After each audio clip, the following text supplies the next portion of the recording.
fala quando dá outra palestra. Eu não vou dar outra palestra, Nilson, porque a gente vai jantar, né? Eu espero a cortesia paulista. Acho que três coisas, ou duas coisas importantes só para a gente esquentar o debate, né? Vamos dizer assim. A primeira coisa importante que eu acho é que existe, eu acho que o que ficou claro, o que tem ficado claro historicamente, e que isso é claríssimo para todos, é a ideia de você querer fazer mudança no Brasil sem quebrar pratos. Essa ideia é impossível.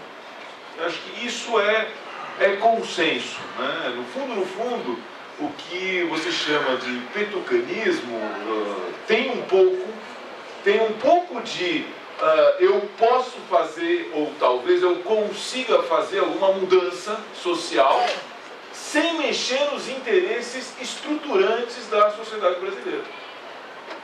Que foi pode ter sido uma fé, mas de qualquer forma a gente tem certeza que foi um grande erro, se não foi uma fé. Então eu acho que isso a gente tem que ter em mente, né? Talvez se quisesse fazer algumas mudanças, até acreditamos que talvez se quisesse fazer algumas mudanças, mas de fato o que demonstrou, isso eu escrevi, não sei se você leu o artigo da CEP, que eu escrevi que foi publicado na lista da CEP, tentar fazer mudança só reforçou o pacto, só reforçou a estrutura que sempre se quis, ou talvez nem isso, destruir para, de fato, promover um país desenvolvido. O exemplo é claro, eu acho que você pôs alguns exemplos muito importantes, eu acho que os exemplos são claros que você trouxe no processo de desenvolvimento, era agrário exportador, você trouxe uma industrialização, depois você colocou o setor financeiro na história, né, e foi agraciando no processo longo de desenvolvimento, que a gente pode dizer desde a origem, desde o Pacto Getulista de 30, que culmina com todo esse processo que a gente tem hoje. Com alguns reveses, mas no fundo, me dá a impressão, né, foi isso que eu coloquei no artigo, me dá a impressão que é um aprofundamento, na verdade, do pacto e com uma ilusão ou com uma falta de senso de imaginar que você podia mudar as coisas sem quebrar o pacto ou simplesmente compondo. A palavra que eu uso, você sabe que eu sou menos radical, né, compondo. O tempo todo tentando compor. Né? E quando escorregou na composição, que a Dilma escorregou várias vezes na composição, deixou claro, né, que era impossível fazer qualquer outra coisa se não quisesse romper, sem romper. Agora está claríssimo. Agora, colocando Levi, é o não rompimento completo, eu vou fazer exatamente o que mandam, ou exatamente o que o pacto diz para eu fazer. Esse pacto organizado desde muito antes e que vem se fortalecendo e que se fortaleceu com a economia agrária exportadora, o retorno da economia agrária exportadora no boom de commodities, se fortaleceu com os anos que você bem lembrou de taxas de juros que levaram a dívida pública de 20% do PIB, nem 20, era 60 isso mesmo, acho que chegava a ser 20 e poucos por cento do PIB para 70% do PIB. Foi isso que foi. E que continuou, você tem toda a razão. Por quê? Porque o pacto juros continuou presente. E sei lá, a Dilma, sem conversar com ninguém, sem falar, ela baixou a taxa de juros e quase destruiu o pacto. Os caras fizeram processos. A mesma coisa com a taxa de câmbio. A taxa de câmbio hoje é só um pouco mais radical. Hoje, os empresários industriais brasileiros estão ganhando dinheiro sem produzir um botão. Eles são importadores, certo? A Fiesp até dá um número, quase 30% das partes, peças e componentes são importadas da China, hoje muito mais da China. Então o empresário é fabricante, ele se diz fabricante, ele tem 4 ou 5 funcionários, ele tinha 300 funcionários, hoje tem 4 ou 5 funcionários e etiqueta as roupas. Está ganhando dinheiro, muito dinheiro, e aplicando no mercado financeiro. E o fortalecimento da oligarquia agrária.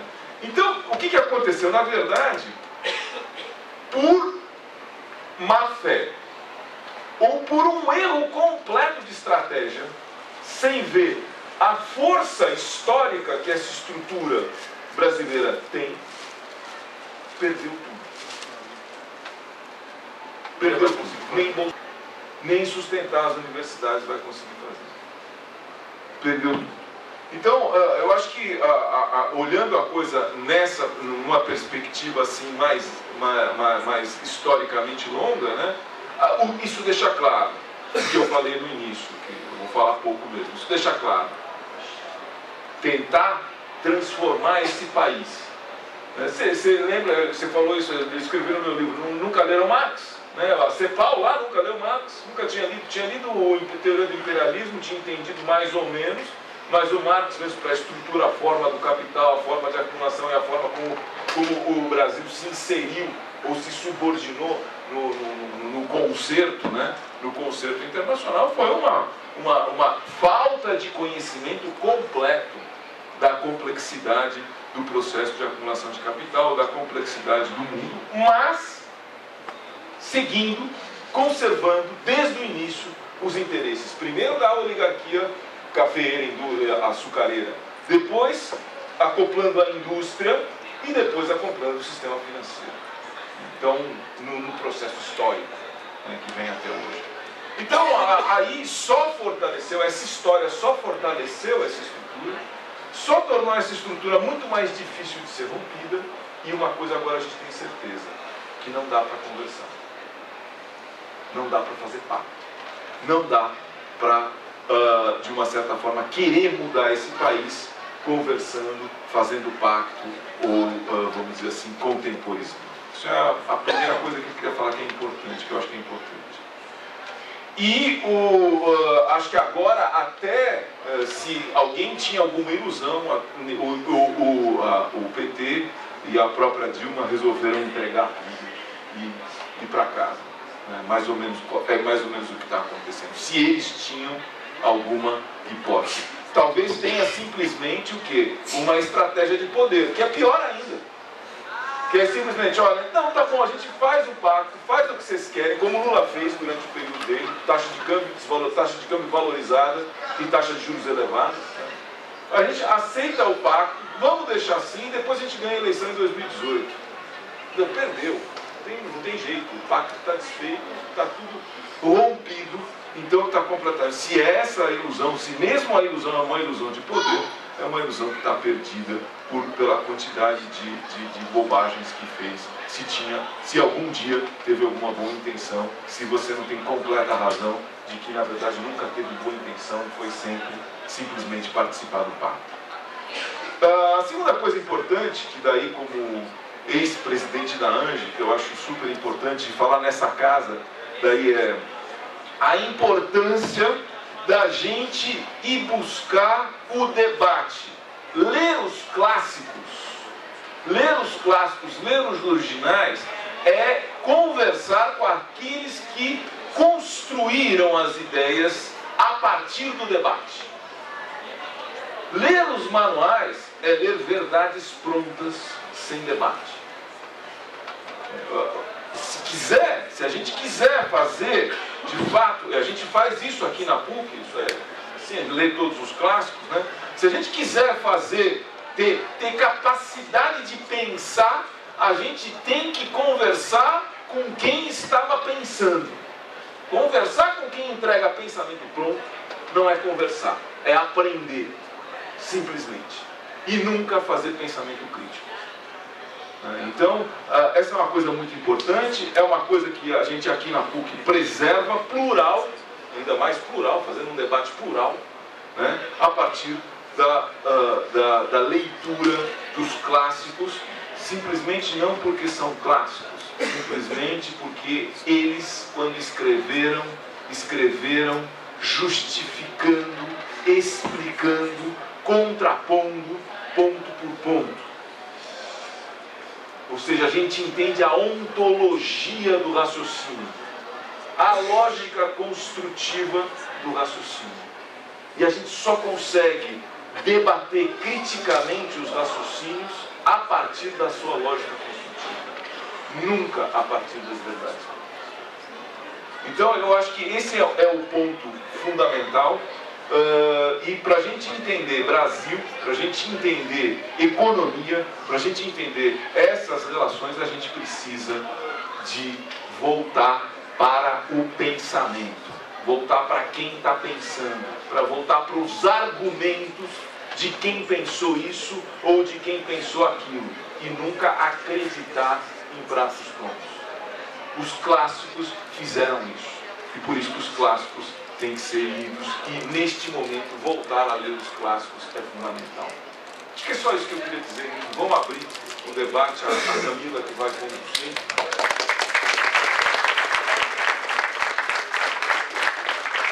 Eu queria, antes de abrir o debate, agradecer aqui a presença do professor Nilson Araújo, professor lá da Universidade da Integração da América Latina, a UNILA.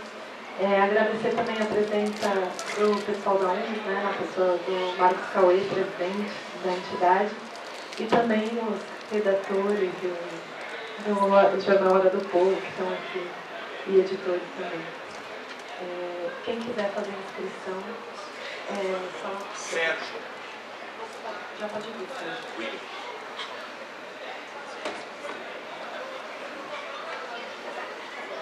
Eu posso falar daqui?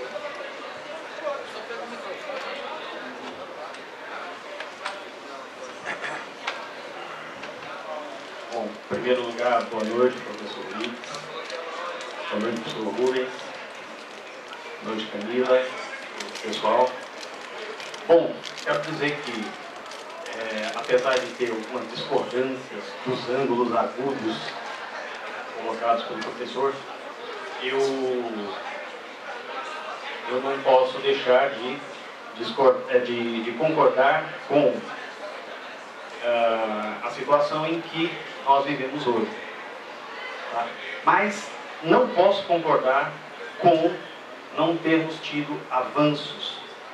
Até porque os avanços são muito lentos. A gente sabe que a história ela tem dependência do passado, past dependence. E quando o governo petista pegou esse navio, ele vinha numa velocidade de regressão muito grande. Para poder dar um cavalo de pau no navio é muito complicado. E eu queria começar aqui lembrando, né, um patriota, um grande nacionalista que foi Barbosa Lima Sobrinho, para dizer que não tenho nenhuma ilusão com relação ao capital nacional, da Aliança Capital e Trabalho. Ele bem escreveu um livro que já está esquecido, foi marginalizado também, injustamente, com a teoria marxista da dependência. Em grande parte, a teoria marxista, como o professor sabe, foi marginalizada em grande parte por um cara que foi ex-presidente, que eu prefiro nem declinar, porque todo mundo conhece, né? Ele se apropriou. Mas lembrar o professor Barbosa Lima Sobrinho, porque no livro dele ele dizia que o capital se faz em casa. E realmente a gente nunca teve uma burguesia nacional que pensasse o Brasil. Essa burguesia sempre foi para fora. Essa burguesia ela prefere ser diretora de uma multinacional do que fazer o capital aqui em casa, no Brasil. Mas eu gostaria de ponderar com o professor se ele considera que realmente a política do Partido dos Trabalhadores, quando chegou ao poder, se resume apenas do Bolsa Família. Se a gente não precisa colocar também nessa balança a política de valorização do salário mínimo, com todas as limitações que tem, é claro, mas que representou em relação à política anterior um avanço significativo. A política de conteúdo nacional, tentando a duras penas reconstituir uma cadeia produtiva genuinamente nacional na indústria naval. Será que isso cabe nesse figurino um tanto caricato de petitucano? Eu gostaria de ponderar isso com o professor. Era só isso, basicamente. William.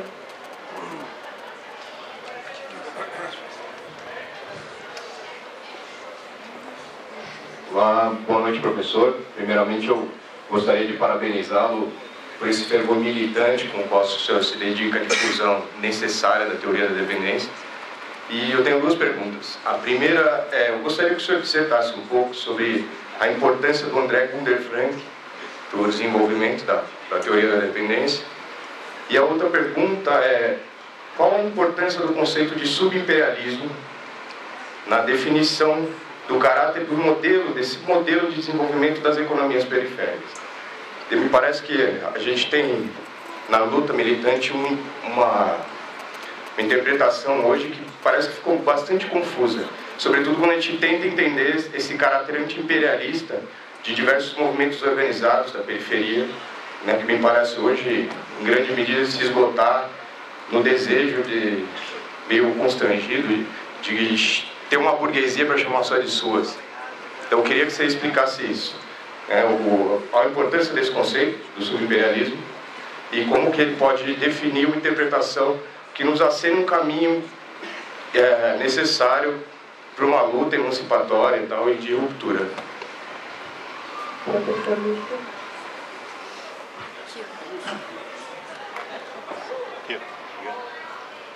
Boa noite, meu nome é Lúcio, sou aqui do Departamento de Polícia. Parece que eu mudei de planeta, ouvi o meu Corinthians, fascinante, né? Exposição dele, na forma e no conteúdo. Então a gente fica meio até mais tarde, zonzeiro, sem saber exatamente por onde peguei. Mas com certeza é uma das noites memoráveis, intelectualmente falando, politicamente falando, de São Paulo, nos últimos anos. Realmente uma exposição histórica, que leva quem puder adquirir o livro dele e ler e refletir bastante. Eu fiquei, inclusive, impressionado, mas antes eu gostaria de fazer um pequeno depoimento. Eu participo de uma revista chamada Lutas Sociais, não está vendo aqui nesse momento, eu acho que esse número aqui já se esgotou, inclusive, o dossiê Ditadura, Exílios e Resistências, mas num número seguramente esgotado, talvez esse é o número 32, né? Número 5, já está disponível na internet, o sítio aqui do Deus, Núcleo de Estudos de Lutas Sociais. Nós publicamos um dos primeiros textos do Rui Mauro Marinho, publicado aqui em brasileiro, que foram 5 notas sobre o socialismo, os orgulhos das lutas sociais que contribuíram para trazer o Marinho também para o país onde ele nasceu, né? Mas tem qualquer espírito nacionalista. O espírito aqui, aí já tem uma pequena diferença com o Nildo, no espírito mais, digamos, internacionalista.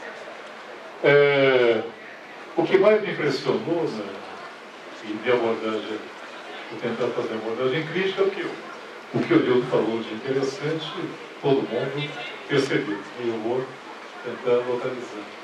Mas o que me, de fato, impressionou na exposição dele foi ele desenvolver com muita consistência uma teoria política articulada ao que ele chama de teoria marxista da dependência. Eu acho que a grande originalidade da sua contribuição neste livro aqui é exatamente isso. Por quê? Porque eu acho que o que o Nildo, muita gente como ele, né, chama de teoria marxista da dependência, tem uma certa negligência em relação à política e, particularmente, em relação ao Estado. E hoje você tocou no assunto, tocou, desenvolveu, articulou, quer dizer, o Nildo provou que é possível avançar, né, pelo caminho que ele adota, que é exatamente o caminho da teoria da dependência elaborada pelo Rui Mauro Marinho, pelo Teotônio dos Santos, aqui na Bambirra, né, e uma série de outros autores. Inclusive autores jovens, como o Nildo e alguns mais jovens também, que estão tocando para a gente essa teoria da dependência. Agora, o problema que eu vejo nela é exatamente esse. Isso é que me deixa esperançoso ao ouvir o Nildo. É que ele politizou a análise. Né? e de uma maneira brilhante, de uma maneira profunda, né? Além da capacidade oratória dele, você tem conteúdo do que ele formulou. E eu teria então duas questões para colocar, mas para nós debatermos, pensarmos, de forma alguma nega as proposições do Nildo. O meu ponto de pesquisa, meu tema principal, minha obsessão, é exatamente com nação e nacionalismo. Talvez porque eu não gosto muito disso, né? E não é porque eu sou colonizado, não. É porque eu me pretendo internacionalista, marxista. Então, estou mais ainda, eu sou meio pré-histórico. Estou na linha do proletário, de todo mundo unido. Então, a coisa passa a diferença por aí. Não tem a ver com o figurino francês. Né? E aí o Nildo falou no nacionalismo que se expressa no discurso do Obama, que eu de pleno acordo, né? No nacionalismo que, apesar da chamada União Europeia, né?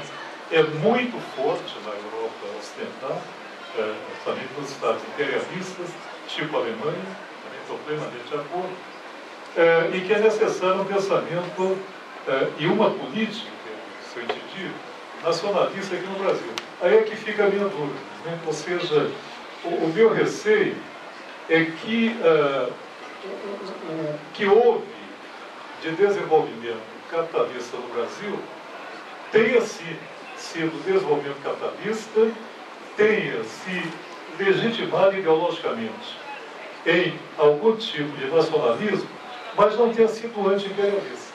Ou seja, eu sou ocioso, pode ser que esteja errado nisso. Mas, para mim, nacionalismo não implica necessariamente anti-imperialismo.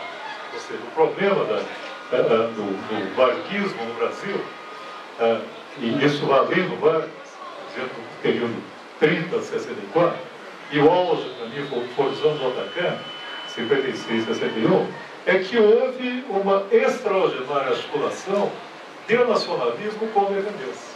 Então, acho que a questão é como achar um caminho combativo, intelectual e praticamente, que vai além dessa articulação de nacionalismo e independência, ou seja, um caminho anti-imperialista.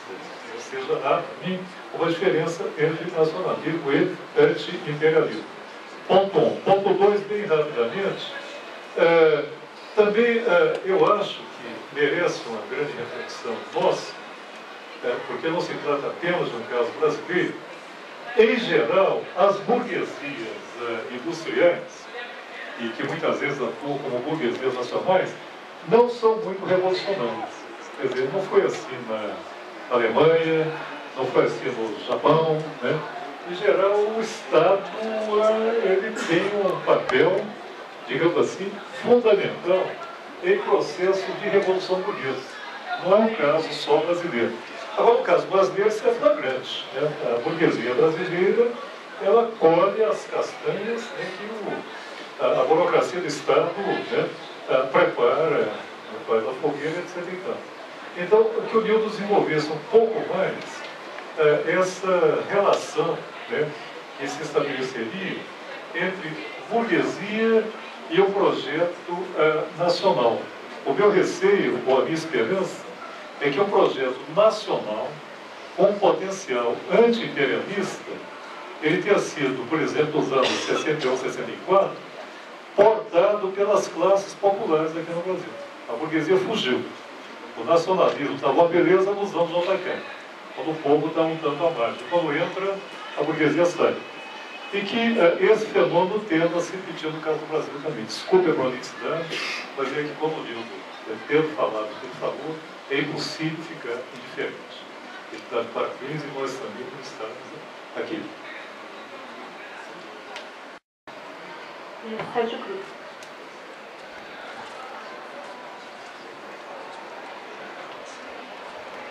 Queria saudar o professor Milton, parabenizar pela palestra, o professor Lúcio Araújo, são pessoas que já vêm há muito tempo discutindo e pesquisando sobre a questão da dependência. Eu queria perguntar ao professor Milton, primeiro, sobre nacionalismo num país periférico, num país dependente, na teoria marxista da dependência, tem uma contradição fundamental contra o imperialismo. Qualquer nacionalismo de um país dependente, ele tem um inimigo, ou um imperialismo, um sistema imperialista que domina o país. E nós, eu acho que não devemos ficar achando que a burguesia brasileira vai nos representar nessa luta. Independente dos interesses objetivos, porque ela pensa, os interesses objetivos vão, no momento em que se derrota a política imperialista no país, se desenvolvem as forças produtivas sob liderança de quem for capaz de liderar. Eu acho que o Coelho tem dito, né, que os setores populares, né, classe operária, setores populares vão liderar essa batalha. Eu queria perguntar a ele sobre o que ele acha desse papel do imperialismo, porque eu vejo alguns setores políticos do país não darem importância a essa contradição das forças produtivas brasileiras, das classes sociais brasileiras contra o imperialismo. Qual é o papel que tem isso nesse processo de luta pelo desenvolvimento, pela superação da dependência econômica, tecnológica e cultural do nosso país? Antes de passar para o próximo bloco de intervenções, a gente vai dar a palavra para o professor Muro para ele fazer uma explanação, senão vai acumular muita coisa. Eu quero agradecer todas as perguntas, os comentários, os muito atinados, a generosidade do Lúcio. Eu queria mencionar rapidamente a primeira questão do William. Tem um capítulo aqui que eu escrevi sobre o André Gondefrank. Estamos descobrindo aqui que eu não sou bom de venda, né? Mas esse livro aqui é extraordinário, que é muito bom para a saúde de vocês, pode conquistar namorados, ser feliz na vida, tudo. Você resolve comprando esse livro. Há preços módicos aqui, que é um preço que não é um preço comercial. Tem um acordo lá com o editor, quer dizer que eu também não ganho nada. Meu acordo com o Nelsinho é que ele junto conosco, ele fez uma coleção que é a coleção Pátria Grande, Biblioteca do Pensamento Crítico Latino-Americano. E nós publicamos já um livro do genial marxista venezuelano Ludovico Silva, chamado Mais-Valia Ideológica, e divulguei para o João Pedro Stedler, ele publicou pela Expressão Popular um livro de extraordinário valor, que é O Estilo Literário de Marx. Também publicamos o Raul Scalabrini Ortiz, um livro extraordinário agora sobre a diplomacia britânica no Rio da Prata, que é um tratado feito por um engenheiro, que mostra que um engenheiro também pode ser culto. É muito difícil, mas...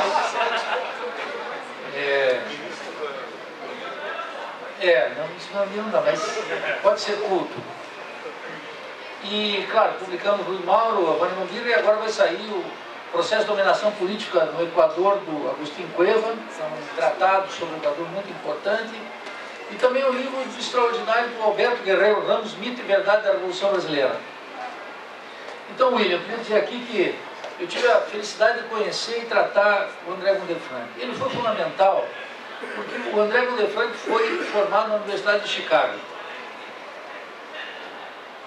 E conheceu, inclusive, teve muito próximo dele Rostov, das etapas do desenvolvimento do Manifesto Não Comunista. Foi formado naquele batalhão duro da Universidade de Chicago e era um homem de extrema sensibilidade e inteligência, um herege completo. O que eu quero dizer do Frank são duas características que eu acho ele um mentor intelectual de todo o debate sobre a dependência. Eu diria que no período recente foi André Gondefrank, indiscutivelmente. É claro que eu posso ler José Carlos Mariátegui e encontrar em vários de seus escritos, nos anos 30, a reflexão sobre a dependência. Posso encontrar lá. Posso encontrar até nos discursos de Simão Bolívar, como já encontrei, e de Simão Rodrigues, o mentor de Simão Bolívar, também podemos encontrar. Agora encontrei um trabalho extraordinário de um médico equatoriano, prova que um médico também pode ser culto, chamado Ricardo Paredes, um equatoriano que esteve no debate internacional comunista em 26 na Rússia e polemizou com os bolcheviques, com a autoridade imensa dos bolcheviques, mostrando que o conceito de semicoloniais para os países latino-americanos era equivocado, e que pelo menos no caso do Brasil e da Argentina, o conceito correto seria de dependência. O Ricardo Paredes, um médico que acabou de sair, agora estão saindo todas as notas, intervenções do Movimento Comunista Internacional, é uma fonte de pesquisa que ninguém observa, mas é fundamental ver.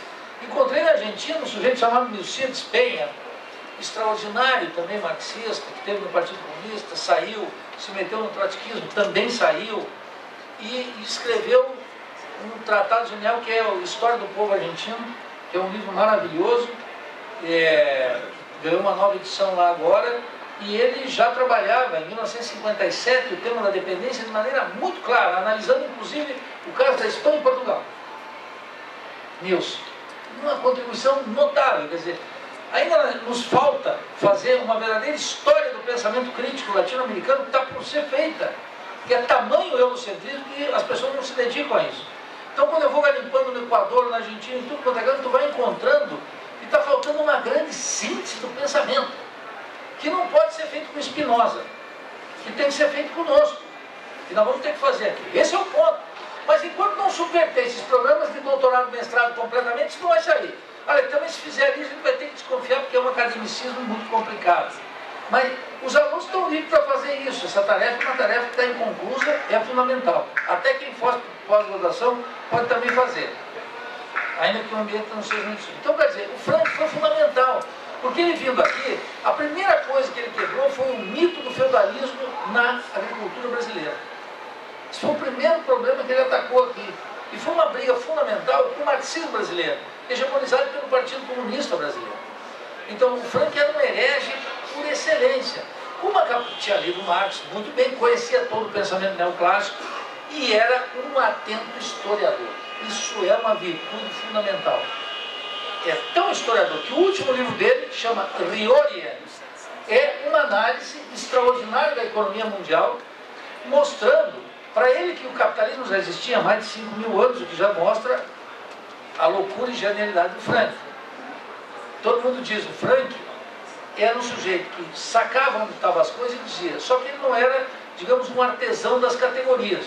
Mas esse último livro dele mostra as 60 primeiras páginas, é uma crítica ao enfoque eurocêntrico do Marx na história. E ele mostra uma coisa que é muito patente. Quando você lê A Riqueza das Nações do Adam Smith, por exemplo, o Smith diz lá, a China está adormecida. Que o pensamento de Adam Smith, um inglês muito limitado, nacionalista, um filósofo moral, não era nem economista, era um filósofo moral, que nem viu o auge da Revolução Industrial, que é de 1790 a 1830, ele morreu em 90, e escreveu A Riqueza das Nações em 76. O Smith não viu a loucura da Revolução Industrial. O cara da loucura da Revolução Industrial é Davi Ricardo. Então esse já, o economista que Marx disse que é o maior economista do mundo é o Davi Ricardo, que era o economista. O Smith não tem nada de economista, é um filósofo moral, ele quer o bem do mundo e tem um monte de ilusões. O Marx olhava para ele com desprezo total. O Marx olhava para o Smith assim, de cima, dizendo, esse padreco aí não está entendendo o que está acontecendo. Mas o que eu quero dizer? O Smith dizia lá, a China adormecida. O Frank mostra, e é óbvio, quando Hegel e Kant estavam dizendo que o Mediterrâneo era o umbigo do mundo, que é uma expressão literal de Hegel, o Frank mostra aqui, não cita isso, mas ele mostra que época de Smith e época de Davi Ricardo, 1770, 90 até 1830, Hegel, período hegeliano, eles achavam que o Mediterrâneo era o centro do mundo. Pegando as cifras do Frank, comparando com isso, ora, o que o Frank mostra? Que o comércio interno da China era 10 vezes superior a todo o comércio do Mediterrâneo. E os caras achando que o centro do mundo era a Europa. Como o pessoal acha que a sabedoria está na Sorbonne. Entendeu? Então eu prendei ele aqui com um artigo do Gunter Frank, eu recuperei aqui um artigo do Gunter Frank, mostrando essa genialidade, essa capacidade que eu acho que é fundamental para todo intelectual e todo estudante, que é duvidar do pensamento estabelecido. Mas não é uma dúvida, William, babaca. Não. É uma dúvida que está acompanhada pelo estudo sistemático para enfrentar aquelas teses que são as mais populares e que tem sempre atrás de si uma autoridade de alguém. Percebe? E que nós temos que enfrentar. Claro, Quando essa autoridade é de um sujeito como Marx, já é um pouco mais difícil. Não é brincadeira. Mas tu tem que enfrentar isso. E isso é a função de um ensino crítico que nós temos que um dia conquistar no Brasil. Então eu diria, o Gödel Frank, a luminosidade dele é imensa. Ninguém, nem o Rui Mauro diz, a concepção, desenvolvimento do subdesenvolvimento, o Rui Mauro disse que é impecável. Bom, eu encontrei agora na Argentina, numa pesquisa lá, esqueci o nome dele. Já vou te dizer, o nome dele é, nossa, seu Alzheimer está avançando assim, rápido, mas é um genial escritor argentino, aliás, um cara que sentava todo dia, das 6 às 7 da manhã, Lúcio, com o Perón, todo dia. O Perón mandava lá buscar ele, e ele é um pouco pai de tudo isso, que não é o Hernandes Arré, que é um marxista extraordinário, um pensador fantástico, mas ai, meu Deus do céu, desculpa mencionar esse negócio, meu Deus do céu, aqui. É o seguinte, é o grande, que coisa, eu tão novo, já tenho esquecido. Um argentino fantástico, extraordinário. Tem um texto dele sobre o Pelé magnífico. Que eu mostrava para os argentinos o texto desse sujeito a favor do Pelé, quando o Pelé ainda é o sujeito que dava para defender. Que é o seguinte. Nossa Senhora, o que aconteceu? Enfim, ele escreveu assim, desenvolvimento no subdesenvolvimento. Na mesma época que o Frank escreveu o desenvolvimento do subdesenvolvimento. Então essa forma é impecável, disse, vai ter desenvolvimento aqui? Claro que vai. Mas vai ter o desenvolvimento do subdesenvolvimento. O Cardoso, o Faleto, Serra, esse timinho paulista aqui, diz, esse pessoal está dizendo que não vai ter desenvolvimento. Não, é bobagem, vai ter desenvolvimento. Desenvolvimento do subdesenvolvimento. E é o que nós temos. Eu já vou achar aqui. Então eu brindei esse artigo, eu recuperei aqui, porque de fato é uma contribuição extraordinária do Gödel Frank. Ele foi um pensador extraordinário e era, sobretudo, o que eu chamei aqui, um intelectual anti-acadêmico, que terminou a vida pobretão, porque ele perdeu a nacionalidade gringa. Perdeu a nacionalidade gringa na guerra do Vietnã. Ele recusa a nacionalidade gringa. E eu tentei ainda, no final da vida dele, levei ele para Floripa, ele deu umas conferências lá, depois eu tentei chamá-lo por um convento da CAPES, essas bolsas, etc. E não tinha nenhum programa extraordinário que eu pudesse trazer esse genial figura para Floripa. Aí realmente eu entendi que se eu não podia trazer ninguém extraordinário, a CAPES era efetivamente um programa ordinário. E é o que eu penso hoje, CAPES, porque isso tudo tem que ser fechado, nós vamos ter que redefinir tudo isso. Enfim, você vai ler aqui, vai encontrar, eu fico louco comigo, estudei a obra completa dele lá, já vou lembrar. Bom, então, o Frank é isso aí. O tema do imperialismo é o seguinte, o subimperialismo, o Marino tem um texto que diz assim, é uma pulsão que ocorre quando? Quando a economia mundial permite. Se a economia, a evolução da economia mundial não permite, não tem essa pulsão subimperialista. Isso, você vê que a expansão de Odebrecht, do Itaú, vamos dizer, se deu agora nesse período da chamada primavera lulista. Quando as condições da acumulação mundial permitiram, ela se expressou, como agora ela está minguando. Necessariamente. É uma pulsão inevitável, que não dá num país como Honduras. Porque aí precisa as condições para, as condições materiais de força produtiva, que também não dá agora na condição argentina, porque a renda da terra tomou conta. Mas que dá numa economia do desenvolvimento capitalista como o Brasil. Mas eu diria o seguinte, isso não é uma tensão generalizada. Isso dá na América Latina, num país muito claramente como o Brasil. Não dá no México, que não tem nenhuma pulsão diferente, que o grau de internacionalização é gigantesco, mesmo com a expansão para a América Central, etc., e não está dando na Argentina. Mas aí tu vai ver lá. Segundo,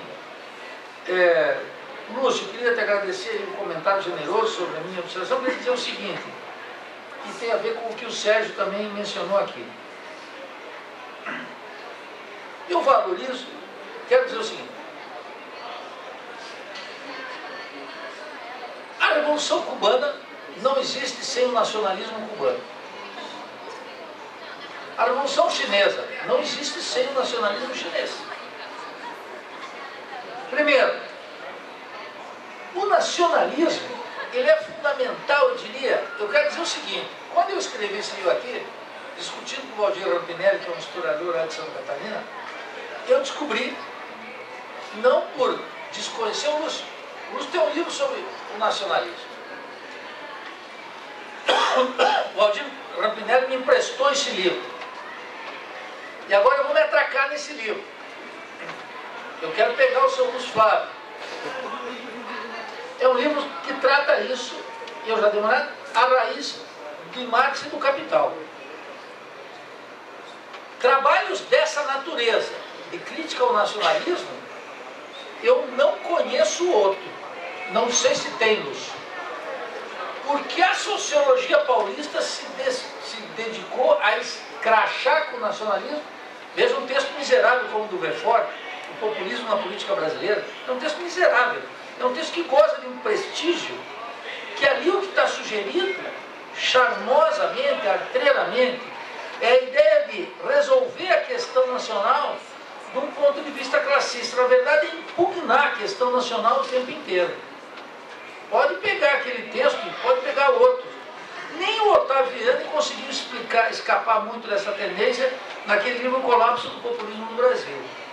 A sociologia paulista execra o nacionalismo. Sem análise. Essa análise, por exemplo, que é o meu esforço agora, o meu projeto de pesquisa é marxismo e nacionalismo. É nisso que eu estou dedicado. Vendo onde foi bem conquistado, bem logrado, etc. Porque sem o nacionalismo não vê. Veja que quando a direita vai para a rua, ela sai com a bandeirinha. Expropriando uma força.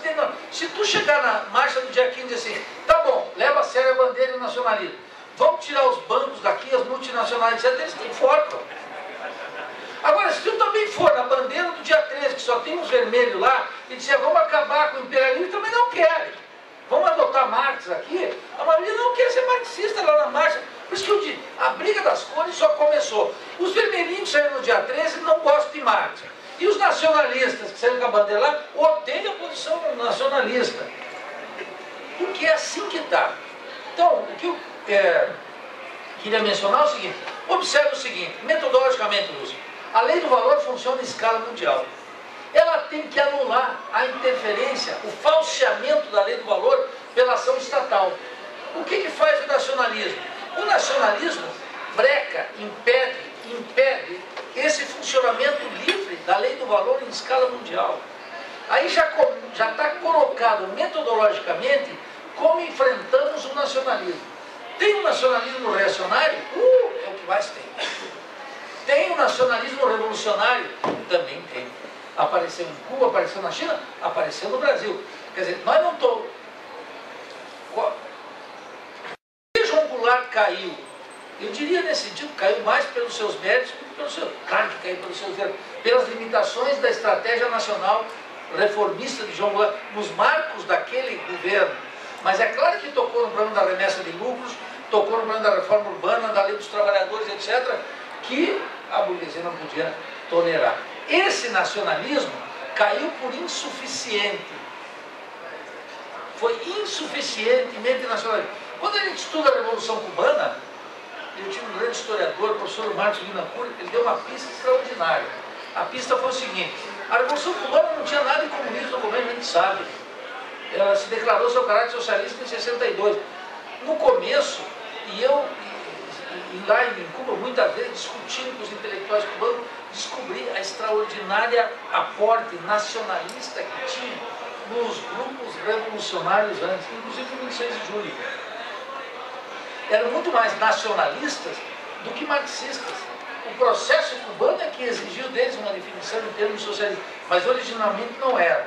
Então, eu quero colocar isso como um ponto de partida das minhas análises E quero dizer o seguinte, é claro, nós precisamos a solução socialista da questão nacional, porque tem uma questão nacional.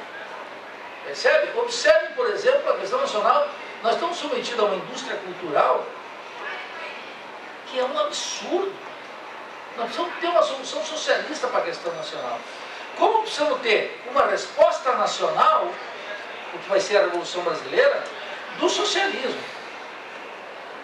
Vou dizer aqui certamente uma heresia. O Brizola, quando falava do socialismo moreno, claro que para ele não é, mas o que o Chico disse, ele disse assim, veja, vai ter que ter a Revolução Brasileira. É o que o Caio Prado diz, a Revolução Brasileira. O que vai ser a Revolução Brasileira? Nós vamos ter que encontrar uma resposta para a questão nacional na estratégia da Revolução Brasileira, que obviamente não pode ser burguesa e etc e tal. E claro, o Sérgio reclama algo fundamental. Aqui no Brasil tem nacionalismo que nem é anticapitalista e que nem é anti-imperialista. Aliás, o imperialismo é uma categoria ausente na reflexão da sociologia brasileira. Observe, o imperialismo é uma categoria ausente num país como o nosso. O sujeito não compra uma cueca de uma multinacional. Como é que pode? Ele vai no cinema, e os cinemas do shopping brasileiro é tudo indústria cultural estadunidense. O telefone, o celular, o satélite,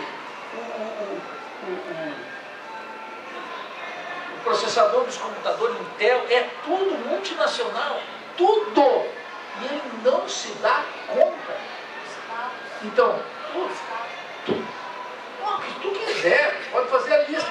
Então, o nacionalismo que não é anti-imperialista é o nacionalismo funcional à ordem burguesa. Indiscutível. E o imperialismo, então, essa concepção anti-imperialista do nacionalismo, ou ela é isso, ou ele não é um nacionalismo revolucionário. Agora, o que eu estou dizendo aqui, eu vou precisar definir com mais calma, mais tempo, o que é o nacionalismo revolucionário. E em que circunstâncias específicas ele cumpre uma função extraordinária que ou traduzimos, ou ele ajuda a nos devorar. Essa é a questão. Eu sei que é insuficiente, mas eu tive que mencionar, dar uma pista nisso. E claro, já estou dizendo, já prometi para o Lúcio do meio, e é a minha primeira tarefa agora, terminado 2 ou 3 coisas, coisinhas que tem pendente, é pegar o teu livro, porque o teu livro é um esforço de pensar a questão do nacionalismo a partir das categorias marxistas. Longe daquilo que eu vi, por exemplo, do Caio Toledo escrever o Izerbe, Fábrica de Ideologia. Agora até ele mesmo está mudando a posição, porque eu participei de um debate com ele e está mudando a posição sobre isso. Sério. Olha só. O Marx tem uma tirada. O Marx é um sujeito razoavelmente hábil com as metáforas do Capital. E ele diz o seguinte: é muito fácil ser liberal à custa da Idade Média. O que eu quero te dizer com isso? É óbvio que o governo do PT, o presidente Lula, final do primeiro mandato e durante o segundo mandato, é um governo que tem uma sensibilidade social que tu não encontra no Sarney, no Collor, no Itamar e no Fernando Henrique. Mas esse é o problema, porque o atraso, a dependência, o subdesenvolvimento, a violência é tão grande que a obra lulista, que é melhor do que a de Fernando Henrique nesse aspecto, é muito pouco, porque o nosso problema não é comparar governos. Quando eu trago o conceito da dependência, é que os governos, todos eles, nós vemos a sua estatura diante da dependência do subdesenvolvimento. Eu estou invertendo o ponto Ternade. Se você me concorda, Nil, compara a FHC com o Lula. Eu vou dizer, olha, o Lula dobrou a dívida interna e a Dilma dobrou. São iguais, deram continuidade. A regressão industrial continuou. Ah, mas melhorou a reforma agrária, o Cardoso foi melhor que a Dilma e foi inferior ao Lula. E ambos reforçar a estrutura latifundiária brasileira. Então, fazer essa comparação, que não é inútil, estou de acordo contigo com algumas lutas políticas, mas ela é muito pouco diante do processo de dominação burguesa no Brasil. E eu estou precisamente saindo dessa esfera que nós temos que escolher o mal menor, porque o sistema político petucano, o que me dá é escolha o mal menor. Esse é o drama. E essa recusa, que é um exercício intelectual e político fundamental. O primeiro aspecto é que muita gente diz assim, mas se eu não tiver isso, índio velho, o que eu faço? Estou perdido na solidão. Eu lembro lá que no segundo turno das eleições, eu fui lá e cravei o voto nulo com a maior consciência. Tinha uma comida depois de vários amigos, eles tiraram uma foto e me excluíram da foto.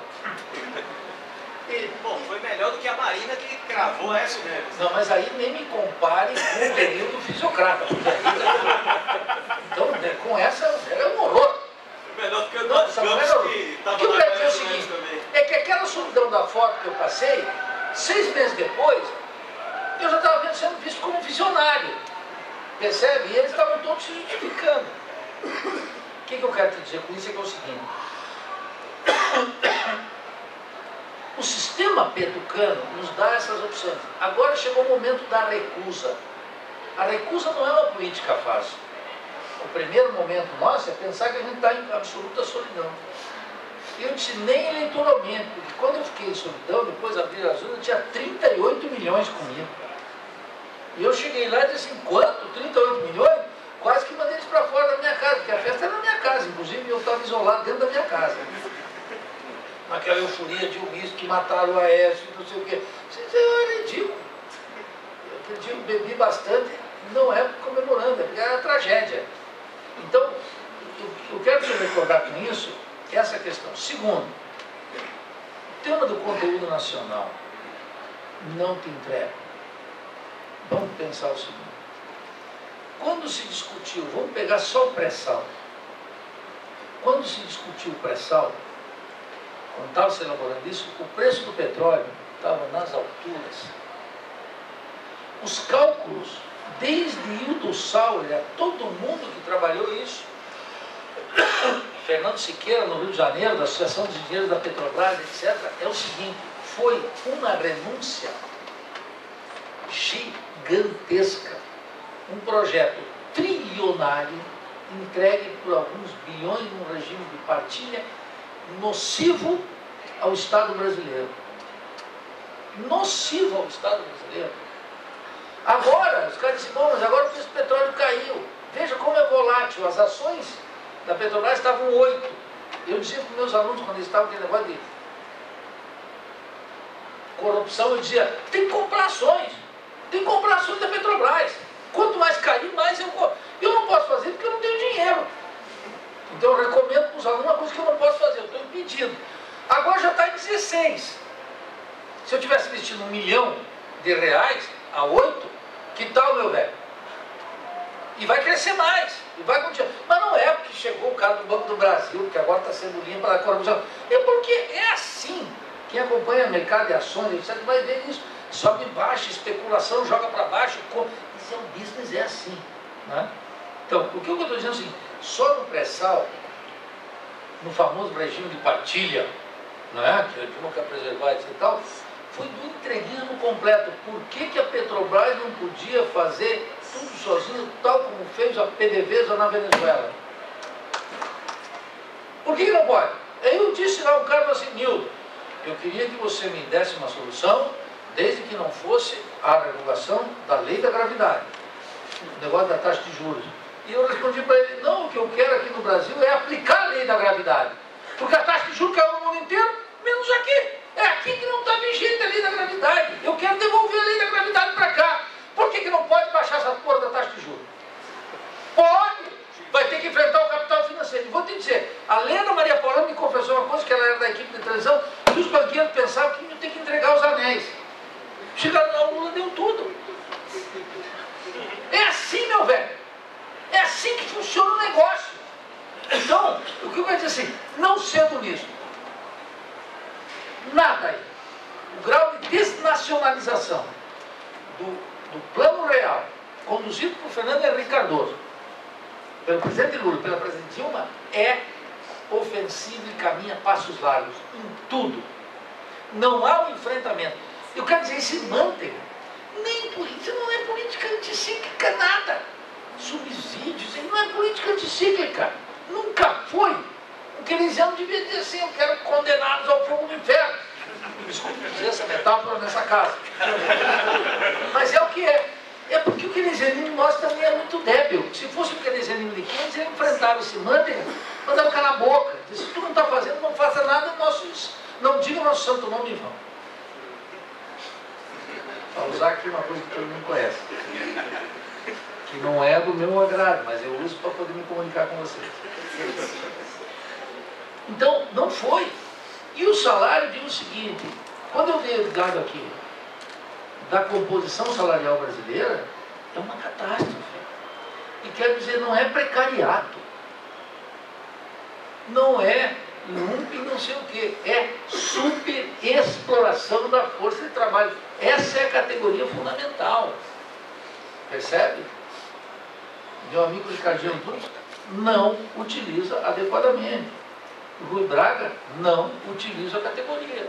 Descreve o fenômeno, ataca, há uma exploração, mas não articula nem a superexploração, o funcionamento da lei do valor num país periférico, que não é só identificar o fenômeno, é como essa superexploração opera no funcionamento geral da acumulação capitalista. Então o salário mínimo pode dar uma crescidinha aqui, mas necessariamente vai baixar lá. E agora nós estamos vendo. Entendeu? Nesse sentido que eu estou dizendo assim, inclua a evolução positiva do salário mínimo quando ela teve reajustes salariais acima da inflação e da produtividade de trabalho, que nós tivemos ali, reajuste de 2%, 3%, dependendo das categorias, dependendo do ramo industrial, inclua isso no ciclo de acumulação. Porque, inclusive, em alguns setores pode ter reajuste salarial e a taxa de exploração ser maior. Essa é a virtude do marketing. Pode ter, cresce, porque é a relação de tempo de trabalho necessário e tempo de trabalho excedente. A produtividade cresce muito, o salário pode crescer e o grau de exploração pode ter aumentado. Porque essa relação favorece o sistema o capitalista. Então, tem que incluir a evolução do salário no ciclo geral de acumulação e observar aí que eu diria que aí nós poderíamos chegar a uma conclusão mais adequada. Né? E, bem, mas o meu esforço é precisamente para mostrar que essa comparação toca pouco naquilo que define a nossa especificidade. E que um país dependente precisa romper todas essas amarras. E essas amarras todas foram reforçadas nesse período. Todas. Pense o caso, o Lúcio reclamou uma coisa. A reflexão sobre o Estado desapareceu da sociologia brasileira. Tem figuras que trabalham nisso. Pensa o seguinte, como é que um Estado superendividado, alimentando uma crise financeira gigantesca, não uma crise fiscal, como é que esse Estado vai enfrentar, vai fazer um keynesianismo? Não tem como. Se não enfrentar a Febraban, não pode fazer. Vai ter que dizer para o banqueiro, deu para a bola. Posso fazer só uma provocação? Pode, claro. Se, então, o governo do Partido dos Trabalhadores foi tão funcional e tão bom para a burguesia, por que ele está sendo tão perseguido assim? Por esporte da burguesia? Ele está sendo perseguido por quem? Acaso a Fiesp... Assiste o Jornal Nacional? Ah, sim, mas é o que eu estava dizendo, o Sérgio, é o seguinte, a Veja, o Jornal Nacional é benevolente, vou te dizer onde é que tu pega, nesse diapasão, eu vou seguir. Se tu ouvir um jornalista mundialmente conhecido como William Lack, aí tu vai dizer, bom, ali tem uma fronteira antipetista. O Jornal Nacional trata o governo petista com total complacência. Ô, meu amigo, mas não tem a menor dúvida. A Veja ataca sim, mas isso aí é tudo questiona as forças concretas. Acaso a CNI, a CNA e a Febraban querem derrubar o governo Lula? Não. Acaso tem uma movimentação no Congresso Nacional para fazer o impeachment? Não. Fernando Henrique Serra está dizendo, o impeachment não é programa. Agora veja, se tu quer um processo político em que as oposições de direita. Sabe o que é que está no fundo da tua pergunta? É verdadeiramente absurdo que nós não tenhamos ainda uma direita babando de raiva na rua com mais gente. Isso é o que me espanta. Quero dizer o seguinte: a famosa marcha convocada pela Rede Globo do museu aqui, mas uma marchinha de nada. Vou te explicar por quê. O petismo treme. Tem. Na tua pergunta, Sérgio, eu acho que tem ali um certo tremorzinho. Vou te explicar por quê.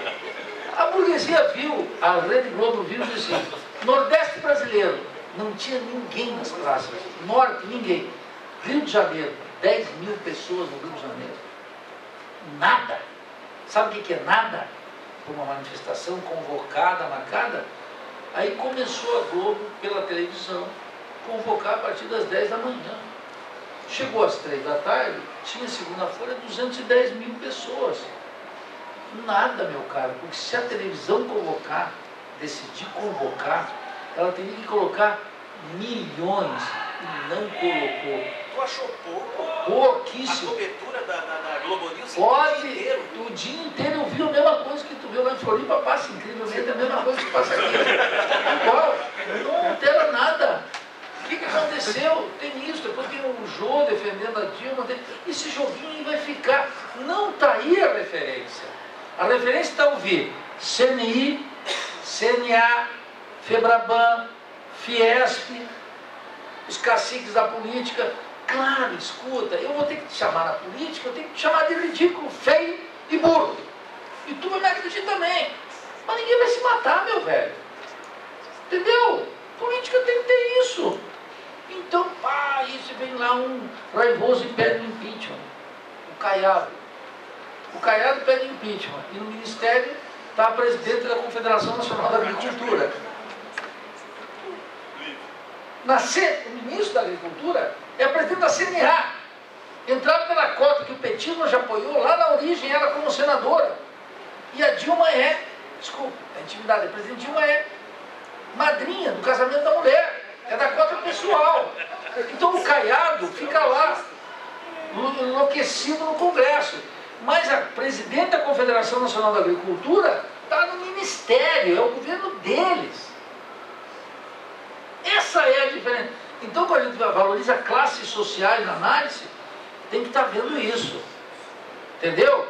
Os banqueiros estão no comando do Ministério da Fazenda. Correlação de força. Correlação de força, tem correlação de força na sociedade brasileira para romper com isso. Vou te dar o último exemplo e escuto os demais e encerro. Olha só. Junho de 2013. Sabe por que essa hipótese está furada? A meu juízo, porque é o seguinte: junho de 2013, o MPL aqui em São Paulo tem 40 militantes. Sai para as cabeças. Começa a mobilizar. Haddad e Alckmin anunciam o aumento da passagem. Juntos. Juntos, não vamos esquecer.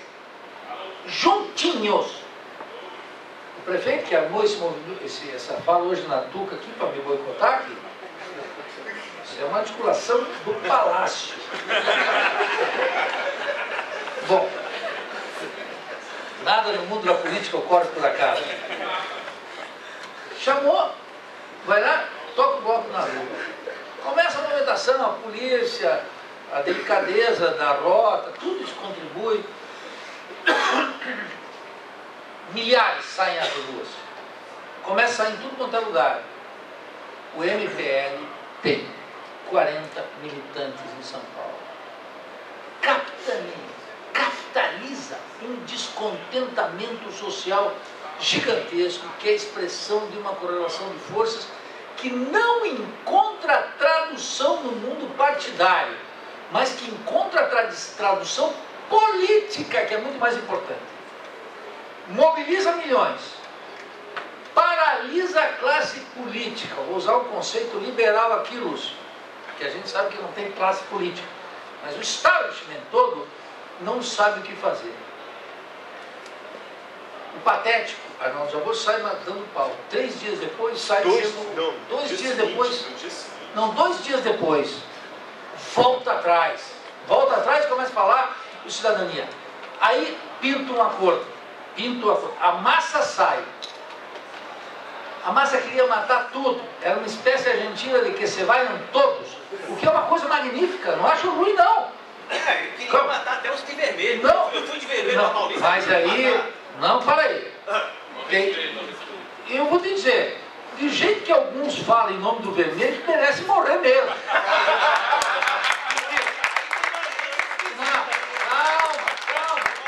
Não, deixa eu dizer, a massa sai, reverte a passagem de ano, reverte o aumento, cara. Isso não é uma coisa qualquer.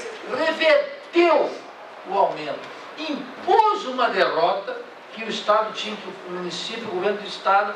Eu vi o Renan Calheiros falando assim, nós vamos voltar aqui o passe livre para todas as capitais. E começou uma discussão geral daquilo que não podia, não tem dinheiro, etc e tal, bababá. A massa sai na rua. Naquele momento, afundou a tese da falta de correlação de forças.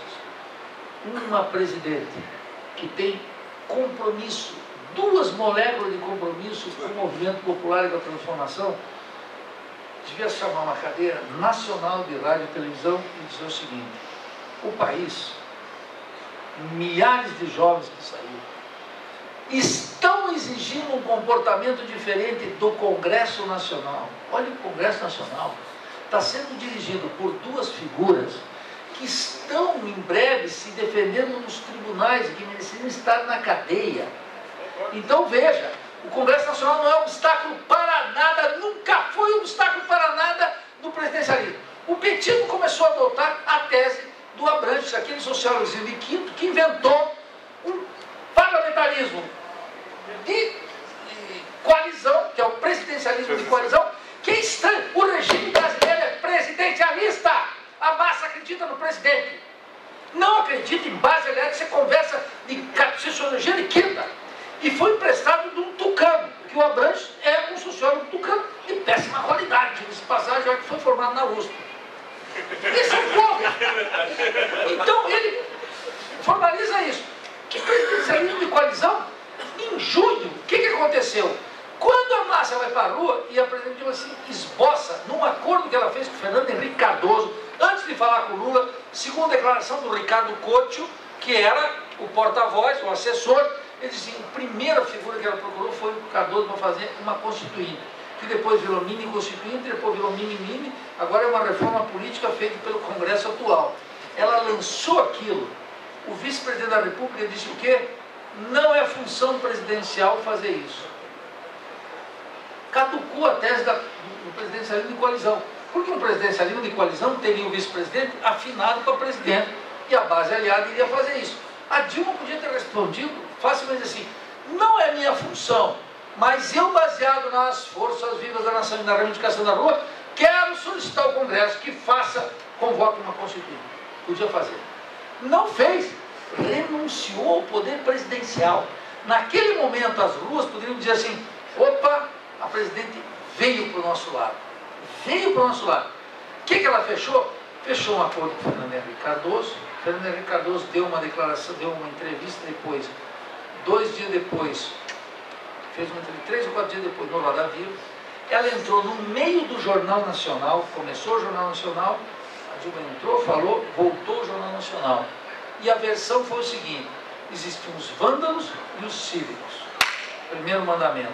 Segundo, vamos soltar aqui um pacto com 5 pontos. Qual era o primeiro? Austeridade fiscal. Primeiro. Depois era mobilidade urbana, etc. O que restou do pacto? 0. A grande preocupação da presidente era mandar as pessoas para casa. O MPL aqui em São Paulo, quando os teus que queriam te matar lá de vermelho, teus inimigos de classe lá que queriam te matar, quando eles foram para a rua, o MPL se retirou, apareceu no Jornal Nacional, o MPL, aquele menino, dizendo o seguinte, as nossas reivindicações acabam aqui, não há mais a razão para movimentar, porque nós já conseguimos o recuo do aumento da passagem. E aí foi murchando, e 3 dias depois já não tinha mais ninguém na rua. A posição da presidente Dilma naquele episódio foi exatamente o oposto. Foi mandar o esforço para mandar as pessoas para casa.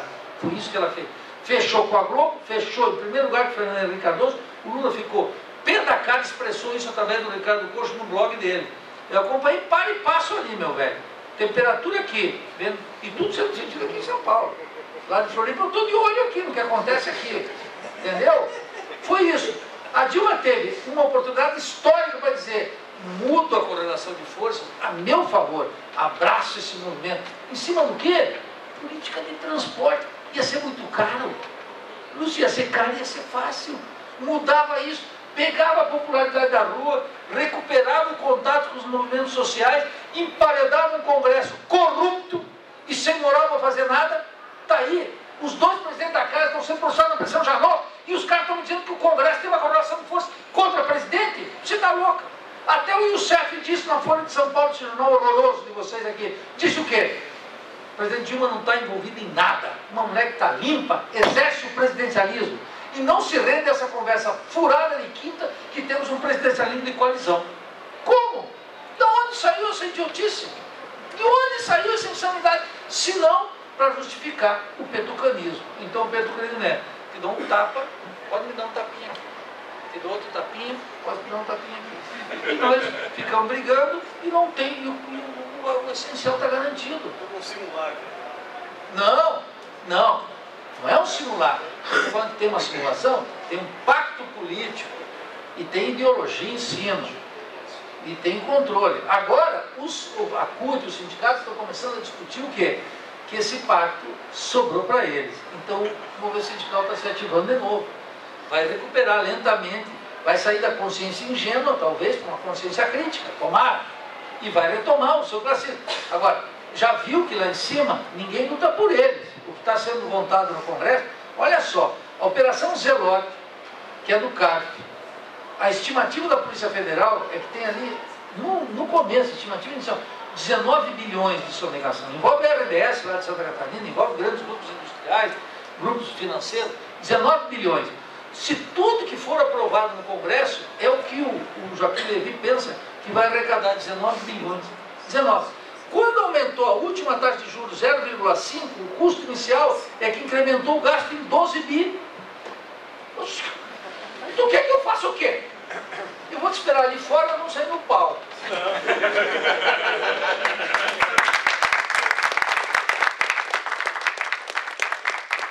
Olha aqui, gente, eu queria agradecer imensamente aqui o interesse do centro acadêmico, através da Camila, do Sérgio, que intermediou essa negociação. Agradeço imensamente a presença do Rubens Savaia, do Lúcio Flávio, do meu querido casal de tantas batalhas aqui, de ter estado aqui na PUC, conversado sobre esse tema e a oportunidade de apresentar.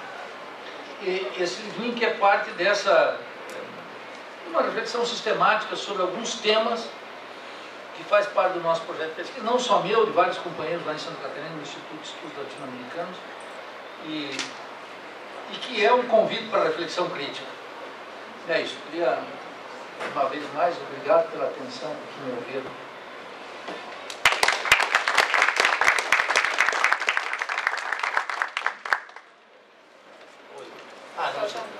Eu queria agradecer em nome do Centro Acadêmico a presença de todos os professores, e não pedir para o pessoal não esquecer que quem quiser tem que deixar o nome para a gente fazer o certificado.